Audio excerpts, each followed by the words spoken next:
piezas más famosas elaboradas por los artesanos en Rusia son unas muñequitas que las elaboran una dentro de otra.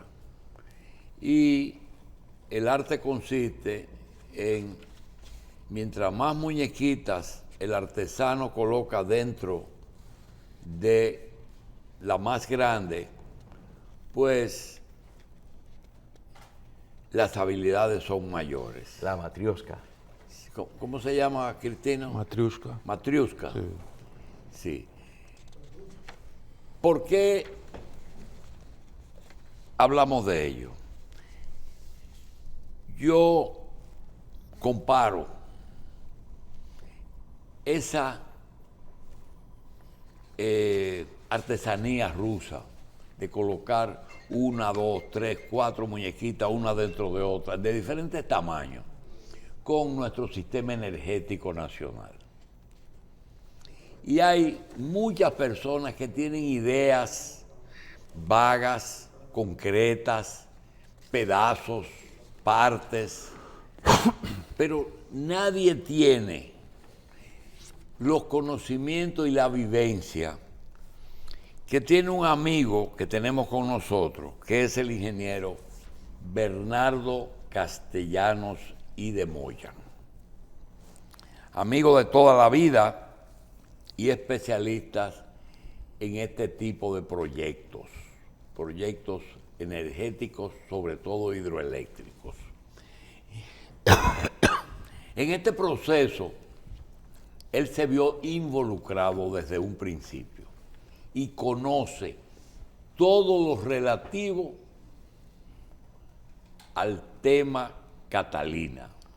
Pero como decía aquel famoso anuncio, desde la varilla inicial hasta la pintura final, en carne propia. Y todavía eso no ha terminado. Cada día las cosas son más difíciles. Hoy realmente Bernardo lo hemos invitado para hablar de un proyecto que se inaugura o se va a inaugurar en Manzanillo. Proyecto energético y de combustible. Después que se habló mucho de otras cosas para Manzanillo. Pero nos puede hablar de Odebrecht, nos puede hablar del caso, nos puede hablar de Catalina, nos puede hablar de los ahorros que anuncia, nos puede hablar de la parte legal también y de las acusaciones. Pero hay un elemento nuevo. Primero, el gran vendedor de Brasil, que estuvo preso, ahora ganó las elecciones. Eso cambia un poquito el muñeco.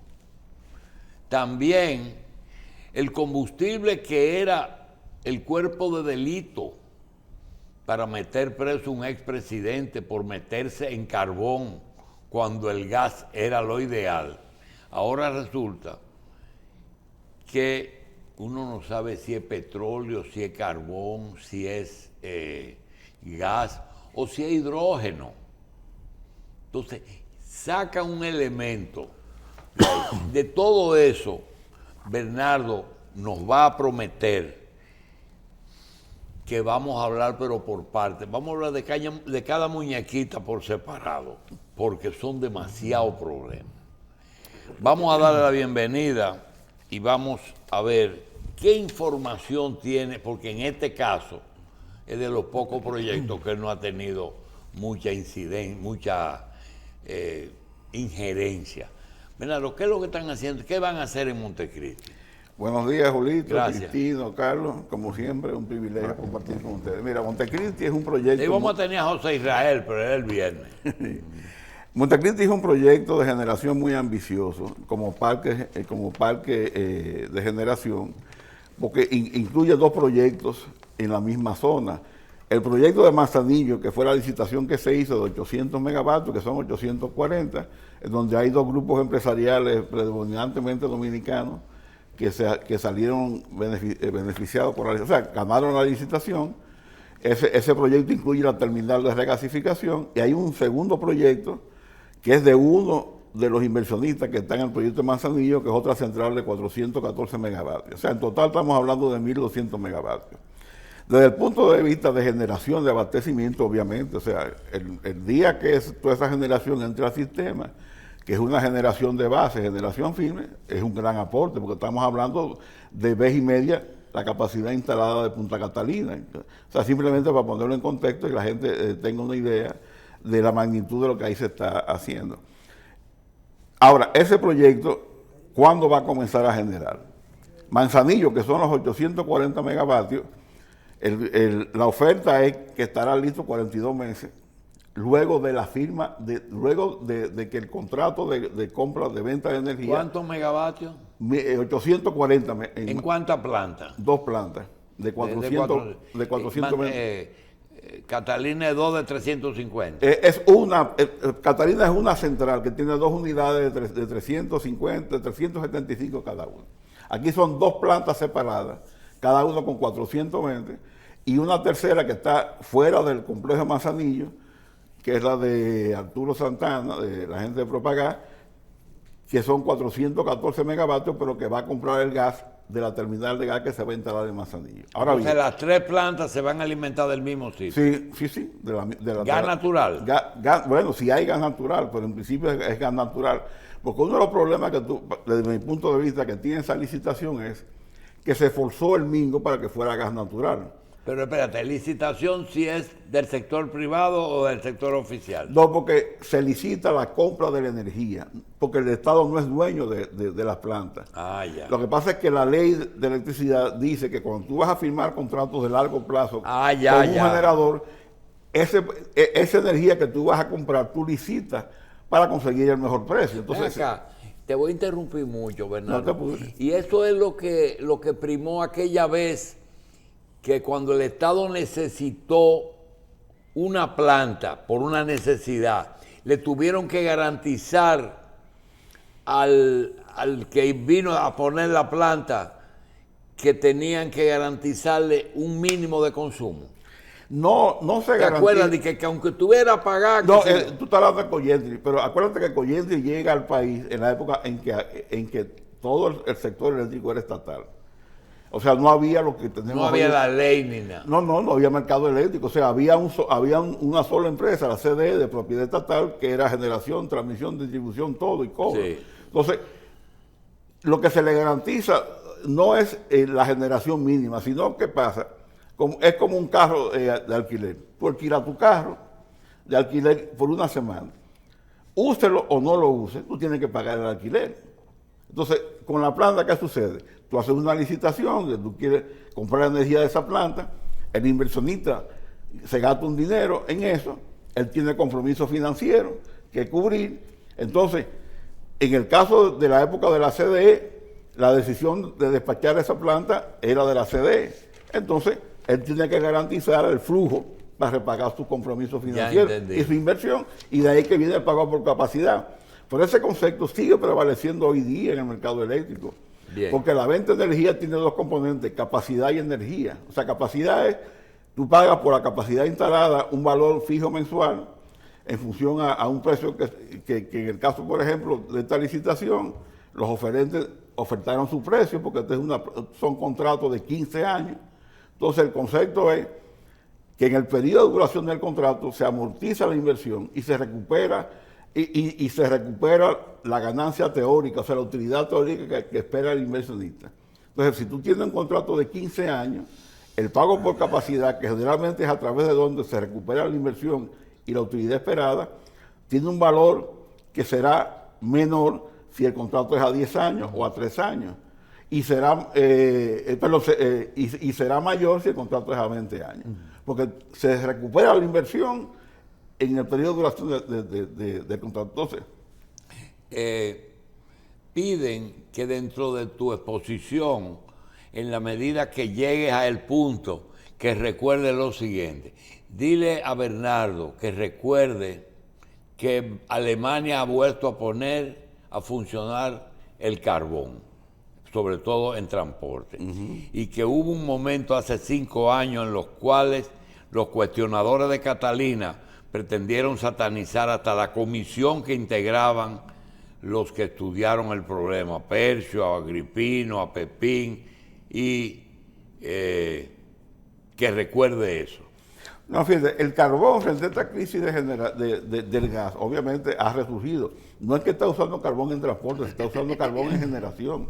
De hecho, por ejemplo, en Japón... Sí, pero que hay que acordarse que lo que está pasando en Europa es que al cerrar la llave del gas natural de Rusia... Bueno, la han medio cerrado. Bueno, la cierran y la abren, pero hasta el petróleo se ha puesto de moda. Sí, pero el petróleo, hoy estaba chequeando esta mañana, está medio... ¿Viste lo de hoy?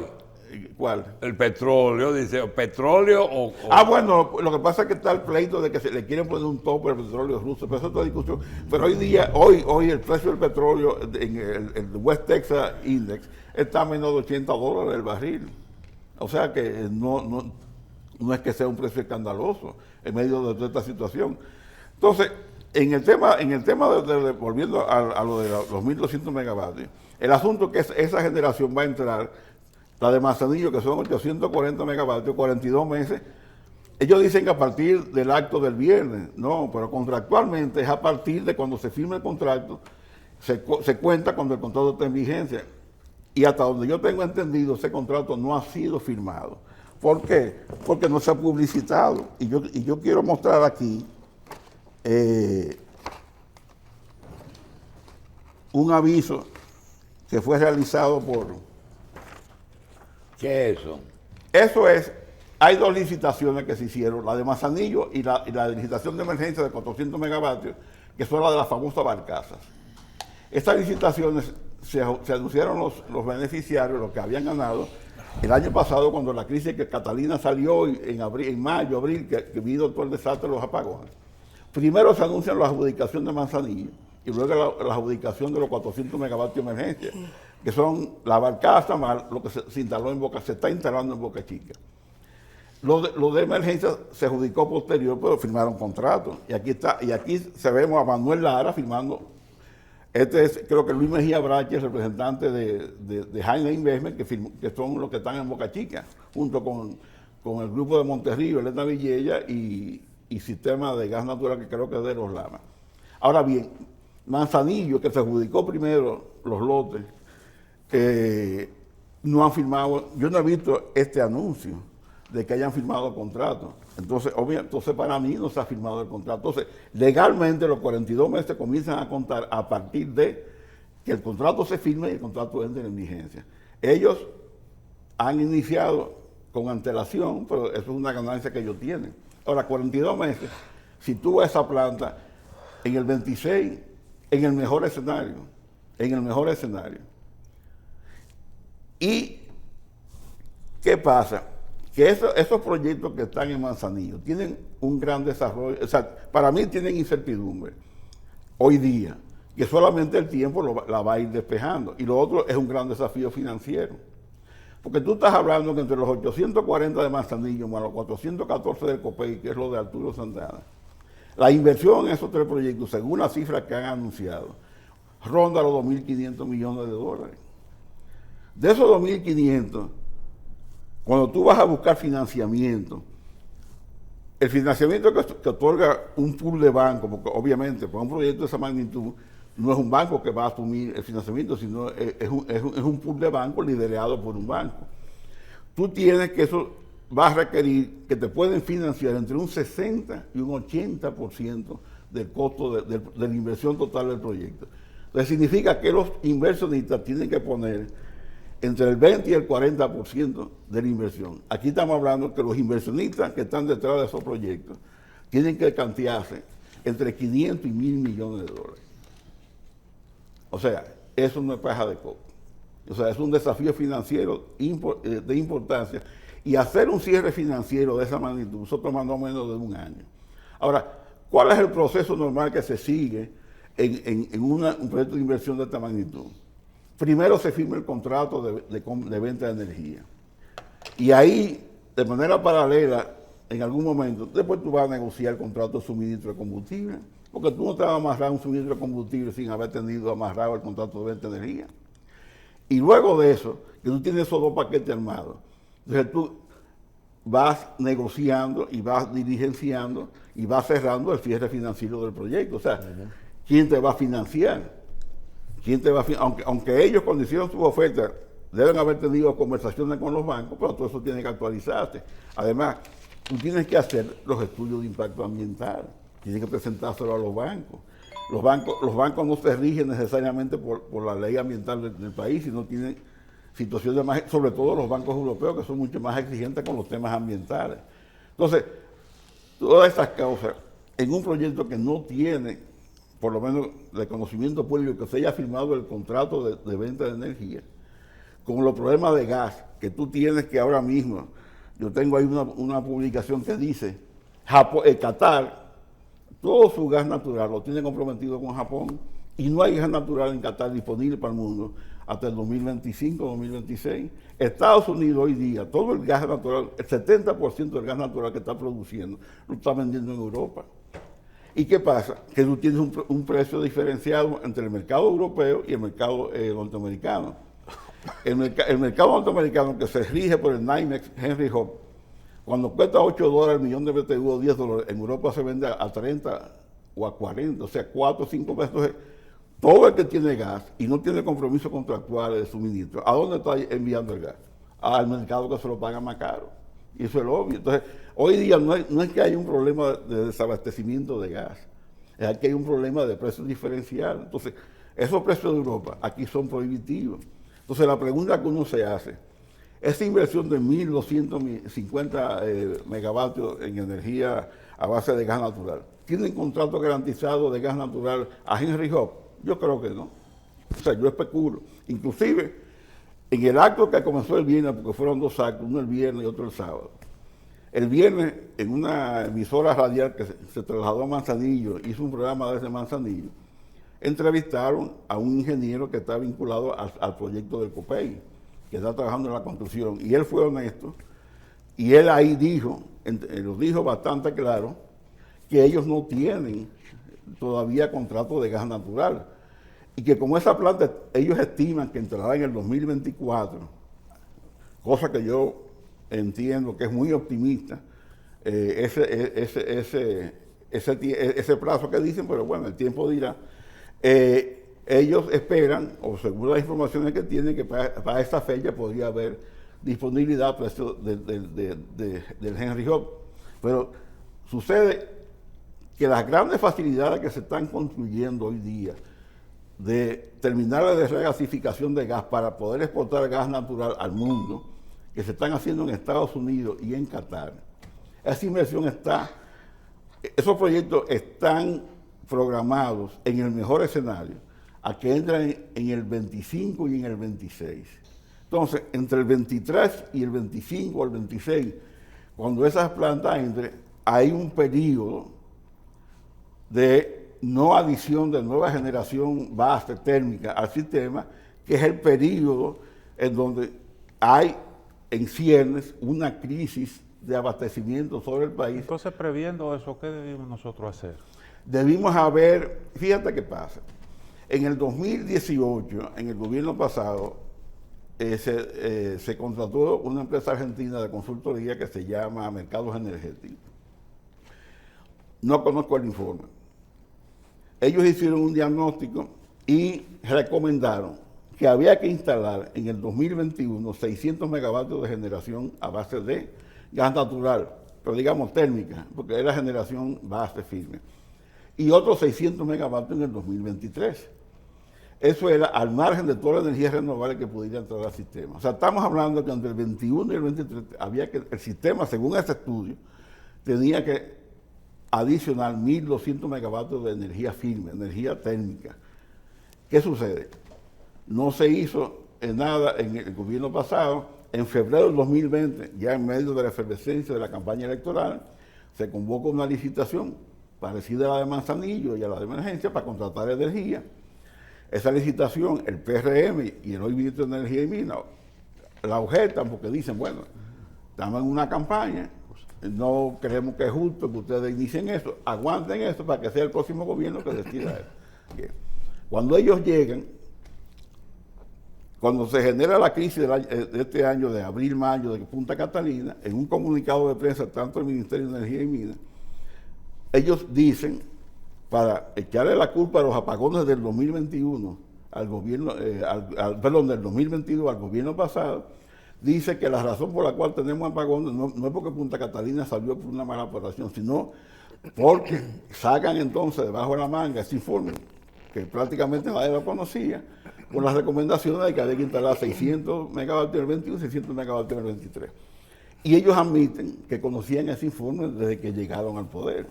Entonces, si tú conoces ese informe desde que llegas al poder, que tiene esa recomendación y tú la estás validando, porque tú estás diciendo que la culpa de los apagones porque no se hizo eso, tú pudiste haber hecho una licitación rápida en un mes.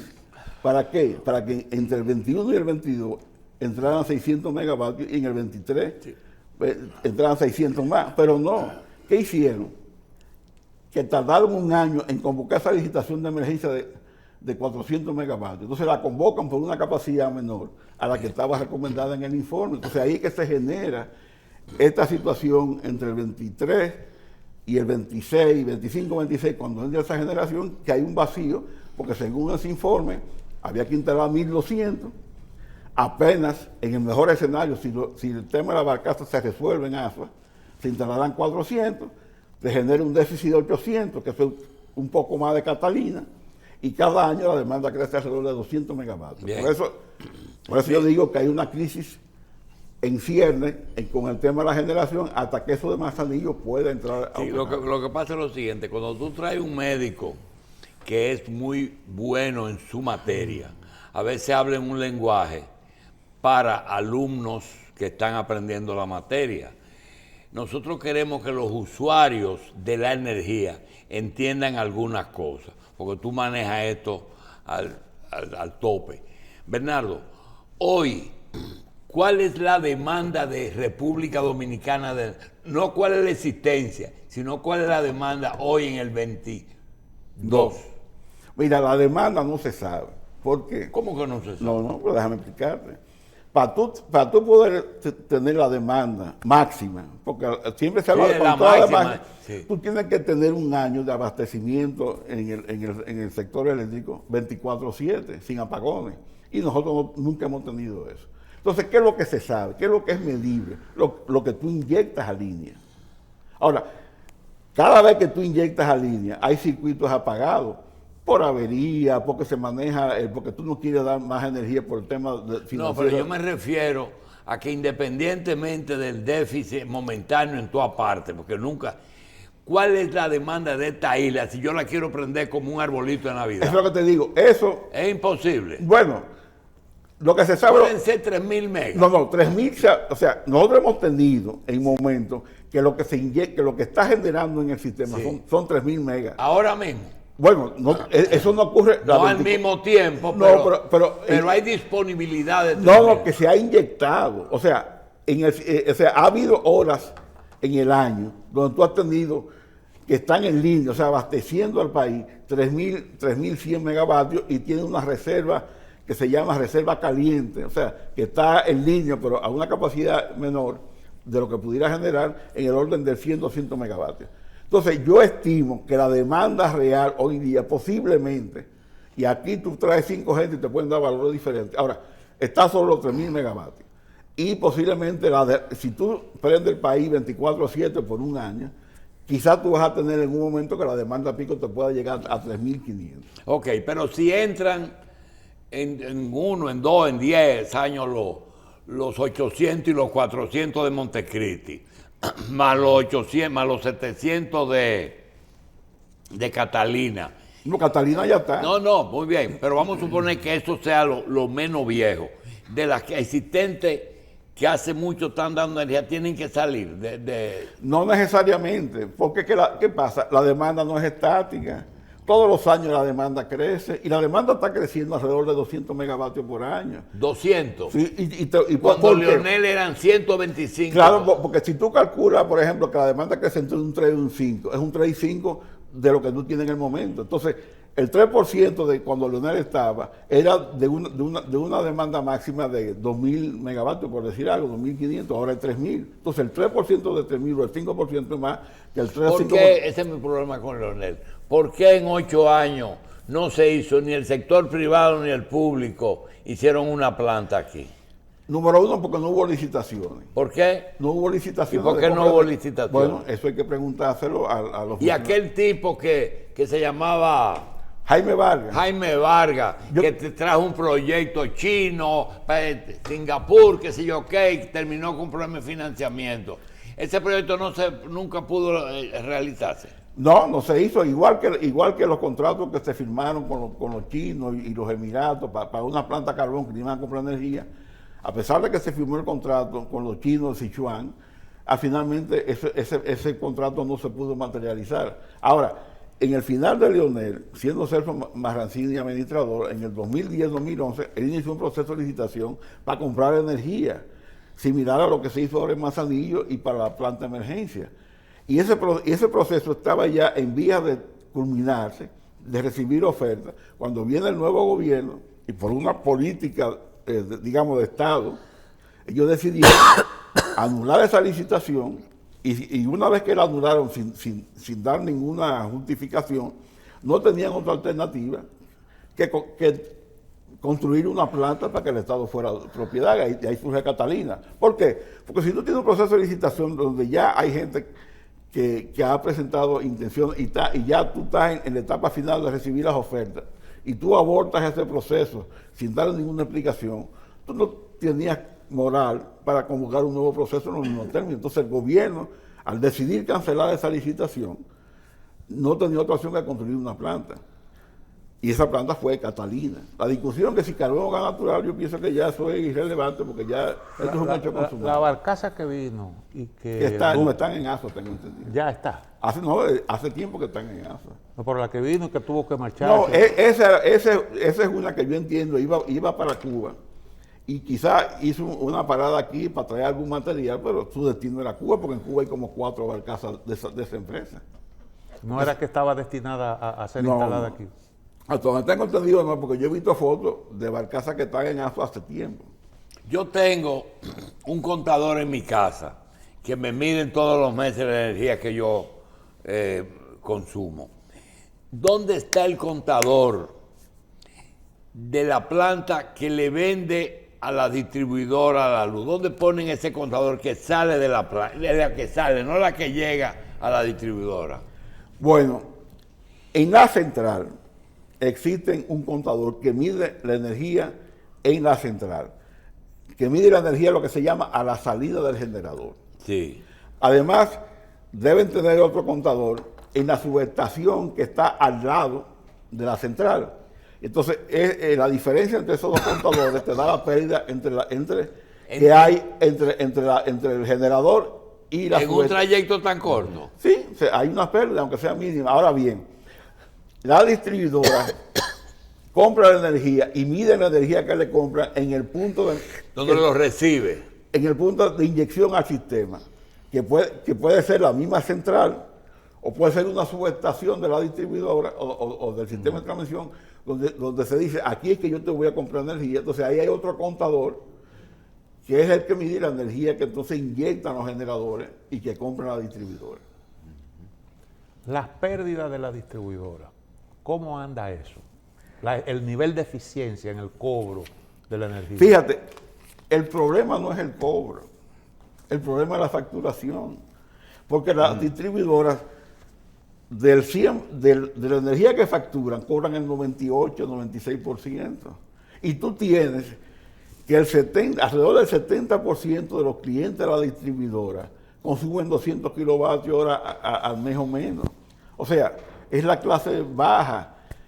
Y si tú cobras el 95%, entonces los pobres pagan aquí la luz, porque el 95% son los mayores consumidores y tú cobras el 95%. Entonces el problema ¿cuál es? Que de lo que tú compras a los generadores, tú facturas apenas un 70, un 80%, un 70%. Entonces, la energía que tú no puedes facturar, tú no la vas a cobrar nunca, porque la facturación, o sea, si tú vendes medicina y tú no le das una factura por la venta del producto, ¿cómo tú le cobras a la gente? Bien, si tú fueras tú, a invertir en energía y tienes todo tu cuarto ahí que no va a conseguir financiamiento, tengo todos los cuartos del mundo, pero quiero producir en energía, la planta que va a generar atómica con petróleo, gas natural, hidrógeno, carbón. ¿Cuál tú elegirías en este momento, para comenzar hoy? Mira,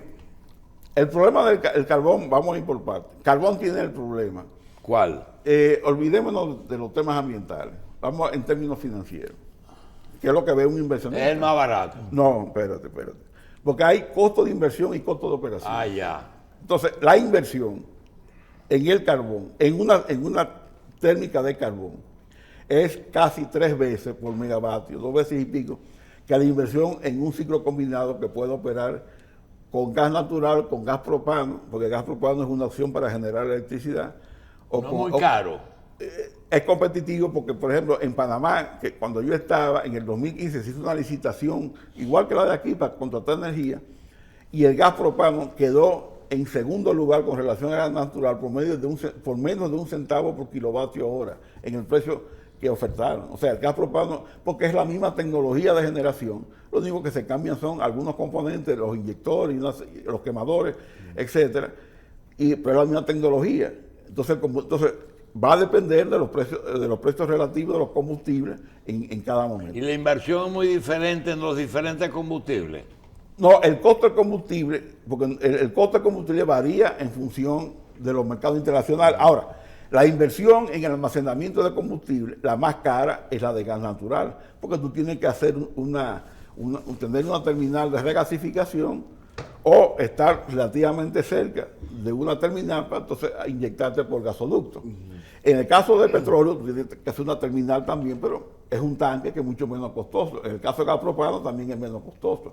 Ahora bien, cuando tú hablas de costo de inversión de capital, el capital que tú tienes que invertir para construir una planta de carbón es mucho mayor que el que tienes que invertir para una carbón térmica, que lo que tú tienes que invertir para construir un ciclo combinado, ya sea de motores o de turbinas. O sea, es casi 3-1. Pero además hay otro problema. Una central térmica a vapor tipo Catalina te toma no menos de 4 años construirla. Mientras que la otra, tú puedes tenerla, en Panamá la instalaron en 30 meses. Es una central de 400 megavatios. Si tú tienes los cuartos, pues el financiamiento disponible tú lo puedes hacer. Entonces, ¿qué pasa? Que tú tienes, si yo soy inversionista, yo voy a vender 800 megavatios. Yo no tengo preferencia de que sea un combustible o otro, yo hago mi análisis financiero. Entonces, ¿qué problema tiene el carbón? Número 1, la inversión es mayor para producir la misma cantidad de energía. Porque 800 megavatios de carbón y 800 megavatios de gas natural o petróleo, en términos de producción de energía es lo mismo. Número 2. Pero su operación es más barata. Depende del precio del combustible. Número 2. Yo tengo mayor periodo de construcción. ¿Qué significa tener un mayor periodo de construcción? Mayor riesgo de aumento de costos. Porque no es lo mismo 2 años comenzar a producir, o 3 años, que comenzar como si 4 o 5 años. Entonces hay riesgo. ¿Qué pasa?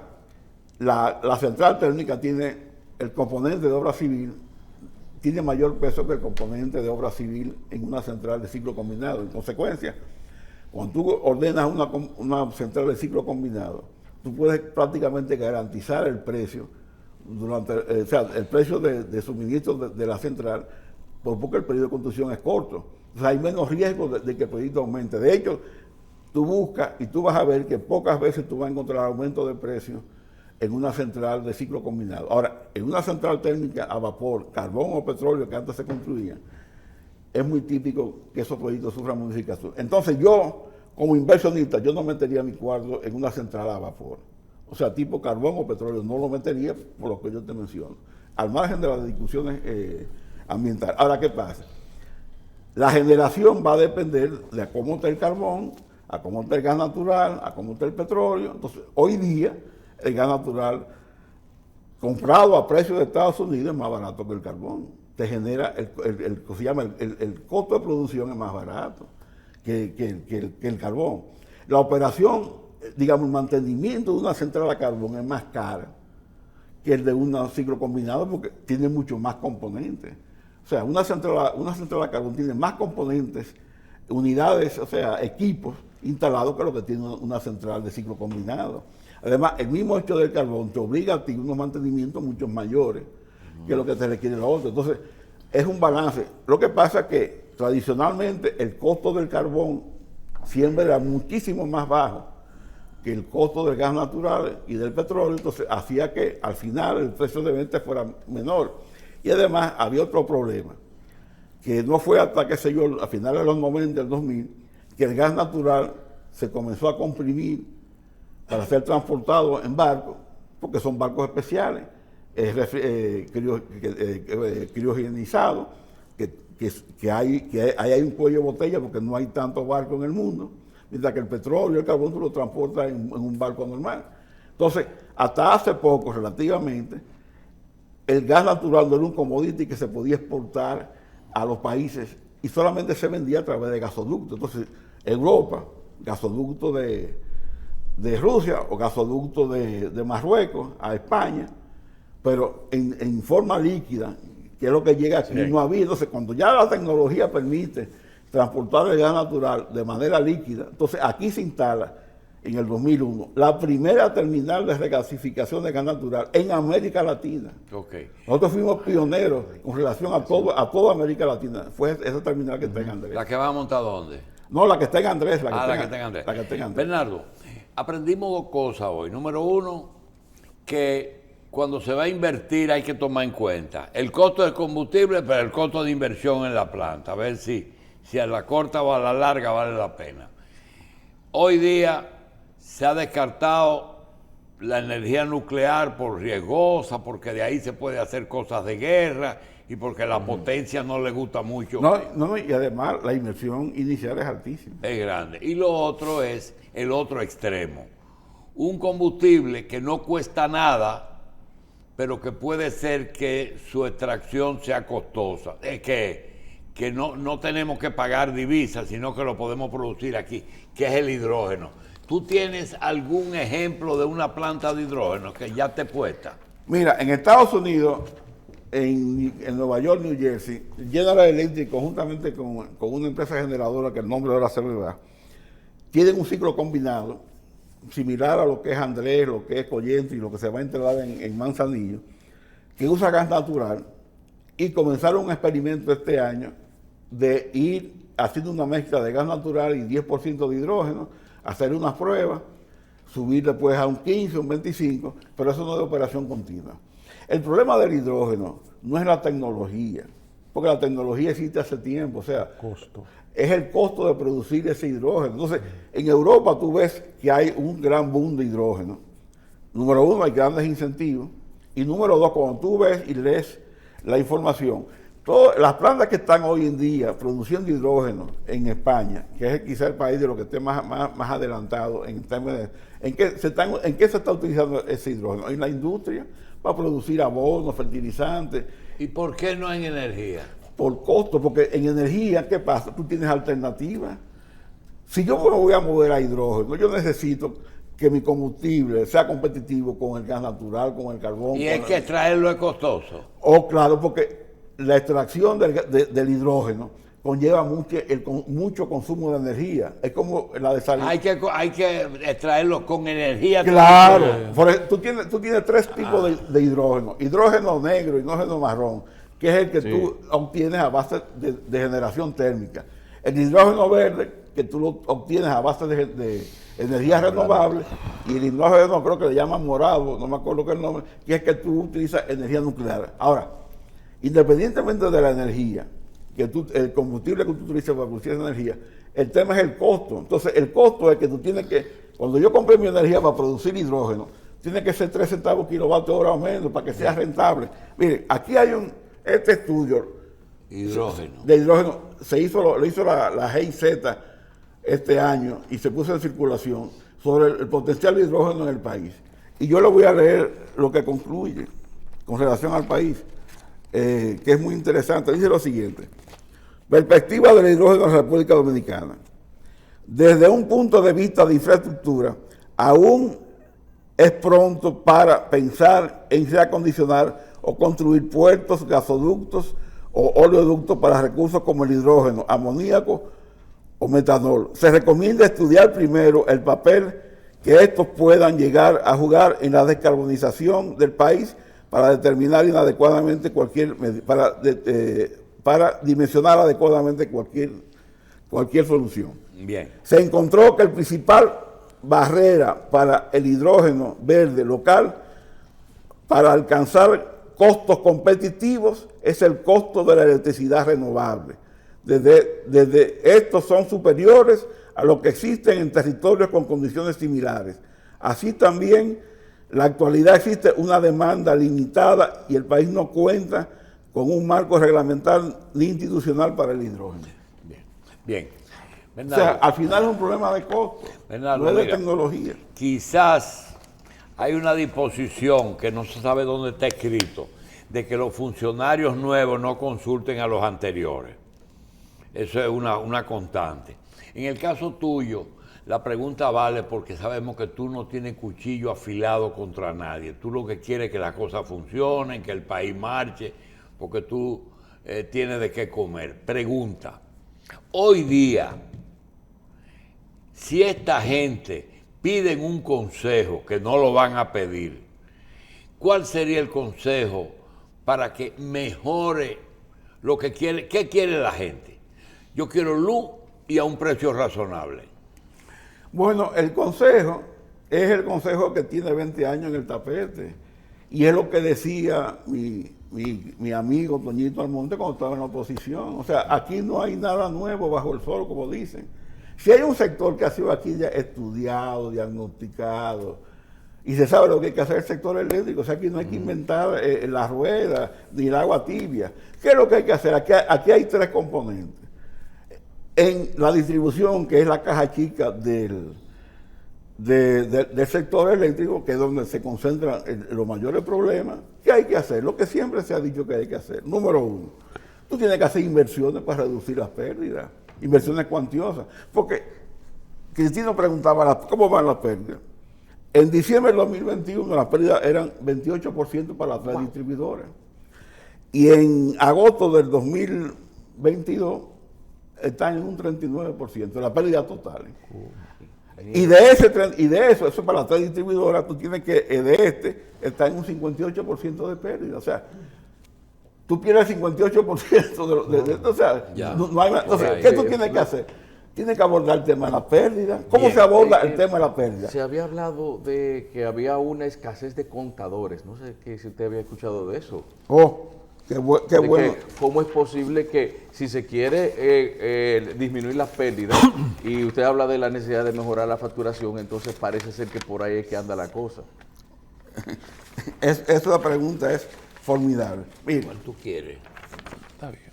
esto es una declaración de diciembre del 2020 que hace Andrés Astacio, que en esa época era el vicepresidente ejecutivo del Consejo Unificado de la Distribuidora. Y no, perdón, esta no. Esta no, esta es la de Magín. Déjame ver. Me equivoqué de. Aquí, esta es. Ok. Esto fue cuando comenzaron la denuncia contra Maxi Montilla, los contadores, que si llegaron o no llegaron. Sí. Entonces dice el título de la noticia, que es del 16 de diciembre del 2020. Sí. EDES adquirieron medidores que declaraban como chatarra para seguir comprándole al cuñado de Daniel. Bien. Ahora, en una parte de esa declaración, Astacio dice lo siguiente. Astacio explicó que al asumir el cargo, los gerentes reportaron que no había medidores disponibles. Revisando las chatarras, pudieron identificar cerca de 70,000 equipos utilizados. Esa denuncia que hace Astacio, de que no había contadores disponibles, se refiere al contador que tiene que tener la distribuidora para la operatividad del día a día. O sea, que en tu casa se daña el contador y hay que cambiártelo. Que con este crecimiento urbano de la ciudad o del país, sobre todo en San nuevo contador. Entonces, hoy día, ¿qué pasa? Que 27 meses después, tú vas a solicitar un contador y no hay contadores. Y te tienen que conectar de manera directa. Cuando te conectan de manera directa, no hay medición. En consecuencia, te van a fijar una tarifa fija, no importa lo que tú ¿Y cuál es el consumas. interés de que no haya contadores? ¿Por qué no hay contadores? Porque se descuidaron en hacer las licitaciones para comprar los contadores, como se descuidaron para comprar el carbón de Y Punta no puede ir Catalina. ahora mismo y comprar contadores. Sí, y tú crees que los contadores están en una ferretería, espérame, dame 1,000,000 de contadores, medio millón de contadores. Eso hay que mandarlo a hacer. Bueno. O sea, porque acuérdense que el 16 de agosto el presidente en el discurso dijo que si se había tomado la decisión 24 meses después de comprar medio millón de contadores. Pero esos contadores, tú tienes que hacer un proceso de licitación. Tienes que poner la orden a los fabricantes. Y tú vas a entrar en una lista de espera, porque no es que ellos lo tienen en un stock. Hasta la licitación retarda. Bueno, Bien. exactamente. Bernardo, tiene que venir a cada rato. Cada vez que tú me invites, Gracias. a ustedes.